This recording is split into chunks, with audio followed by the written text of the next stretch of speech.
भज्जा बिन्नू मोरे राम राम। मैं तुम लोगों की संगे शुभम कुशवाहा। आज बात करेंगे बुंदेलखंड की। कहा जाता है 100 डंडी और एक बुंदेलखंडी। आज तुम और के संगे अपन बतखन्ना करें बुंदेलखंड के बारे में।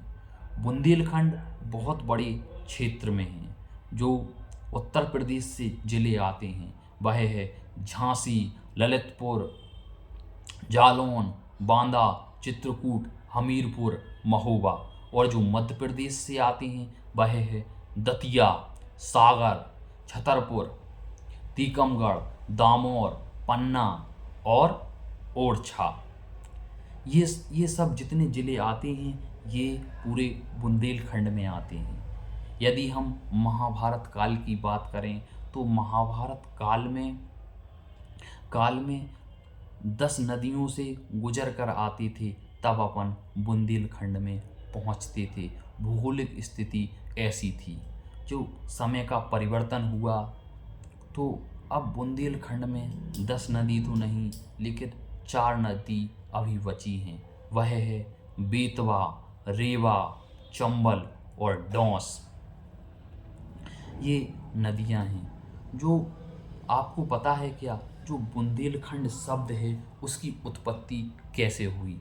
जो महाराजा हेमराज थे वह माता रानी की तपस्या कर रहे थे और वह तपस्या करते हुए थक गए और माता रानी प्रकट नहीं हुई, तो उन्होंने अपनी म्यान से तलवार निकाली और अपनी गर्दन पर रख ली और वह एक झटके से अपनी गर्दन माता रानी को समर्पित करने वाले थे। इतने में ही माता रानी प्रकट हो गईं और साक्षात माता रानी ने उन्हें दर्शन दिए और आशीर्वाद दिया। और जो बुंदेलखंड शब्द निकल कर आया वह इसी घटना से निकल कर आया। जब उन्होंने तलवार अपनी गर्दन पर रखी थी तो उस जो गर्दन से 5 बूंदें जो धरती पर गिरी उससे वह बुंदेला कहलाए और बुंदेला से बुंदेलखंड और बुंदेलखंड से बुंदेलखंडी शब्द प्रचलन में आया। इससे यह शब्द हमें बुंदेलखंड मिला है। और बुंदेलखंड जो भाषा है अपने आप में अनोखी है।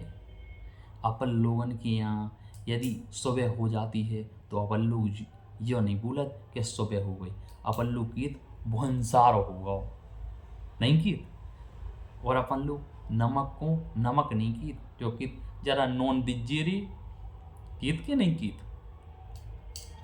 और यदि अपन अपनी कपड़ा धोते हैं तो अपन की अरे मैं तो उन्ना खींच रहा हूँ, अपनी उन्ना धोत नहीं आए थे, खींचत हैं उन्ना जी। उन्ना को हिंदी में की परिधान, कपड़ा। और जो बुंदेलखंड में कहा जाता है वह कहा जाता है उन्ना। यदि हम कहीं बाहर ये शब्द कहें तो लोगों को इस कहने में संकोच नहीं होना चाहिए, इसमें शर्मिंदगी महसूस नहीं करनी चाहिए। बुंदेलखंड में अपने आप में एक अनोखी भाषा है और बुंदेलखंडी के शब्द जो अलग अलग उससे लिए गए हैं। हम लोगों ने तो अलग अलग शब्द क्या, इसमें ध्वनि का भी प्रचलन है। ध्वनि का कैसे, कि किसी ने किसी को एक थप्पड़ मार दी, उनने कही इतनी कस के पापा मुझे ऐसी थप्पड़ घली कि मैं घन्ना गाओ। ऐसी ध्वनियों को भी हमने उसमें समावेश किया है अपनी बुंदेलखंडी भाषा में। यहाँ के मुख्य फल हैं जो है मुख्य फल जो हैं उसमें पहला फल है बेर और दूसरा है महुआ।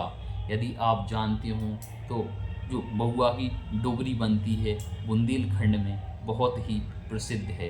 यह शाम के टाइम बनाई जाती है और यह जब बासी हो जाती तो दूध के साथ खाई जाती है। आप अपने नाना नानी या दादा दादी से इसके बारे में कुछ प्रचलन कीजिए।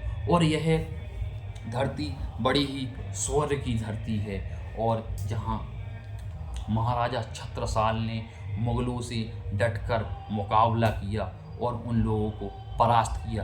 एक राज्य यही यही क्षेत्र है जिसको आज तक ना ही मुगल अपने बंधन में ले पाए, ना ही अंग्रेज ले पाए। यदि वे यहाँ से लेते तो वहाँ से टूट हो जाती। बुंदेलखंड को आज तक किसी ने पूरा बंधन में नहीं ले पाए। और बुंदेलखंड का सबसे बड़ा शहर है झांसी, जिससे मैं आता हूँ। जो ये झांसी है अपने आप में ही एक अनोखा शहर है। झांसी का अपना ही एक कलेवर है, जो झांसी की रानी के नाम से पूरे विश्व में प्रसिद्ध है। झांसी की रानी ने सर्वप्रथम यहाँ से ही स्वतंत्रता की लौ जलाई थी, जिस पर हम सभी लोग गर्व करते हैं। भज्जा होने मुँह तो लग रही प्यास, और मैं तो थोड़ा पानी पी रहा हूँ।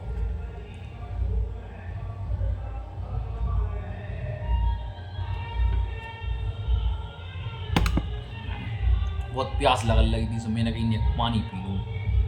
जो बुंदेलखंड है अपने आप में एक अनोखा है। इन्हीं शब्दों के साथ मैं अपनी बात को समेटता हुआ आप सभी लोगों को बहुत बहुत धन्यवाद।